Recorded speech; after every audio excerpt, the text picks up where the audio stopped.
In this question, we're looking to find the inequalities that represent the shaded region.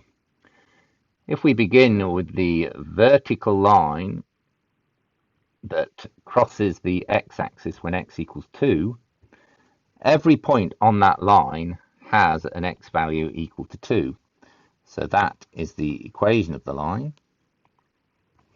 If we look at our points inside the region, they're all on the right-hand side, which means the x value is greater or equal to 2.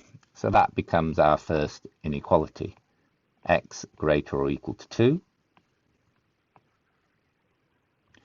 Now we move to the horizontal line at the bottom of our region. This is part of the x-axis. Everywhere on the x-axis, the y value is equal to 0. So that is the equation of the x-axis, y equals 0. And if we look at all our points, all the y values would be greater or equal to the 0. So y is greater or equal to 0 is the second of the inequalities we're looking for. We now come to the trickiest part, which is to find the equation of the remaining boundary line, which is a sloping line.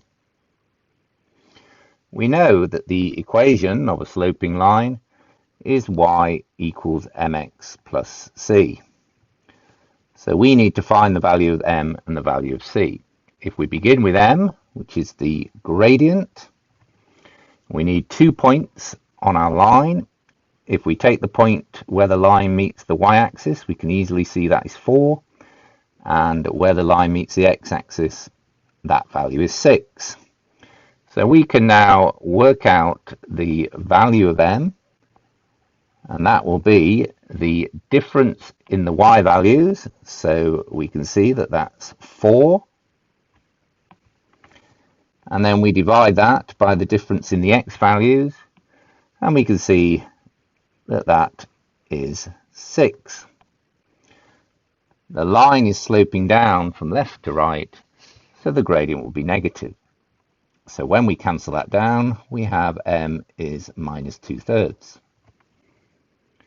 The value of plus c is the y-intercept, where the line cuts the y-axis, and we have the value of plus 4.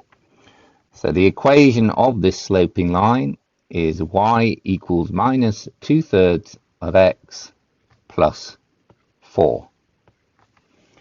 So all that remains now is to establish the inequality.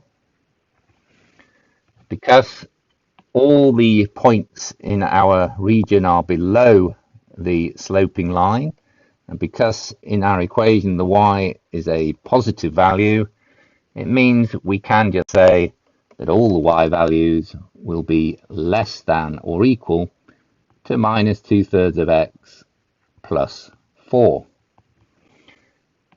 Now, if you cannot see that clearly, the alternative is to pick a point in the shaded region. So if I pick the point where x is 3 and y is equal to 1,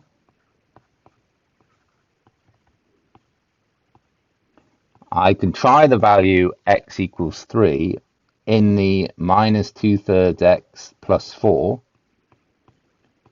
and that gives me minus 2/3 multiplied by the x value, which is 3, plus 4, and that gives me minus 2/3 of 3, which is minus 2, add 4, which gives me a value of 2. So we can see that the y value, which is 1, is less than the value of minus 2/3 x plus 4 that we've just worked out. So in our region, the y value is always less than or equal to the minus 2/3 x plus 4. So the final answer to our question, the inequalities are x is greater or equal to 2, y is greater or equal to 0, and y is less than or equal to minus 2/3 of x plus 4.